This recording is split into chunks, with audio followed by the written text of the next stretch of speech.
राधे राधे दोस्तों। मीरा चरित्र का क्रमशः आगे का भाग। मीरा के महल में होली का उत्सव है।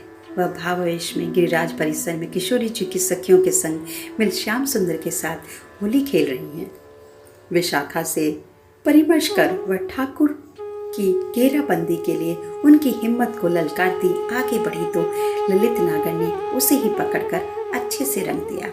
मेरे हाथों में थमी अबीर बिखर गई और अपना मुंह बचाने के लिए मैंने उनके कंधे पर धर दिया। मेरा उत्तरी कहाँ छिपाया है तूने? उन्होंने एक हाथ से मुझे पकड़े हुए और दूसरे हाथ से मुझे गुलाल मलते हुए कहा। मुझे कहाँ इतना होश था कि किसी बात का जवाब दे पाऊं। ये धन्य क्षण, ये दुर्लभ अवसर कहीं छोटा न पड़ जाए, खो ना जाए। मेरे हाथ पांव ढीले पड़ रहे थे। मन तो जैसे डूब रहा था उस स्पर्श, सुवास, रूप और वचन माधुरी में। नींद ले रही है क्या मजे से? उन्होंने मुझे झकझोर दिया। मैं क्या कह रहा हूँ सुनती नहीं? फिर धीरे से कहा, कहाँ है? दे देना। यह ले तेरी चुनरी, ले। मेरा सुझाव काम कर गया। मुझसे उलझे रहने से श्याम जी को पता ही नहीं चला कि कब चारों ओर से सखियों ने उन्हें घेर लिया। यह तो हमसे धोखा किया उन्होंने, और सखाओं ने चिल्लाकर कहा। पर सुने कौन? सखियां उन्हें पकड़कर गिरिराज निकुंज में ले चली। जाते जाते मेरी ओर देखकर ऐसे संकेत किया, ठहर जा, कभी बताऊंगा तुझे। सखियों ने मिलकर श्याम जी को लहंगा फरिया पहना, उन्हें छोरी बनाया और फिर श्री दाम भैया से उनकी गांठ जोड़ी। दोनों का ब्याह रचाया। खूब धूम मची। सखियों ने तो अपनी विजय की प्रसन्नता में कितना हो हल्ला किया। गाजे बाजे के साथ बनौली निकली। सखियां गीत गा रही थी। उनके सखा बाराती बन श्री दाम के साथ चले। श्याम जी बेचारे विवश से चलते लहंगा फरिया में रह रहकर उलझ जाते। ललिता जी दुल्हन की बाह पकड़े संभाली थी। ब्याह के बाद दूल्हा दुल्हन को श्री किशोरी जी के चरणों में प्रणाम कराया तो प्रिया जी ने भी उदार मन से दोनों को शगुन और आशीर्वाद दिया। हम सब हंस हंस कर दोहरी हो रही थी। संध्या में सबने मलमल का स्नान किया और रंग उतारा। किशोरी जी ने उन्हें निकुंज में पधराया और सखियों ने भोजन कराया। उनके सखा जीम जूट कर प्रसन्न हो विदा हुए। भोजन के समय भी विविध विनोद होते रहे। श्री किशोरी जी के प्रसन्न हो मेरा हाथ थाम कर समीप खींचा। आज की बाजी तेरे हाथ रही बहन, कहकर उन्होंने स्नेह से चम्मच में बची खीर मेरे मुख में दे दी। आहा सखी, उसका स्वाद कैसे बताऊं तुम्हें।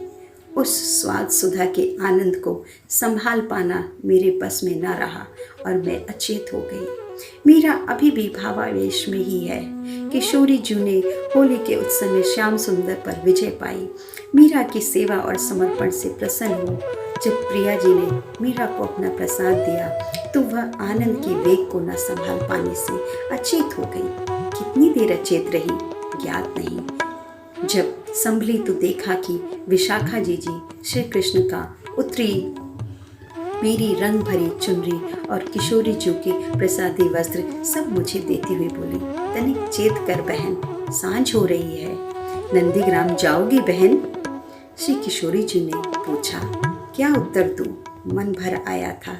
मैं रोते हुए प्रिया जी के चरणों से लिपट गई। इन चरणों से दूर जाने की किसी इच्छा होगी स्वामी जी?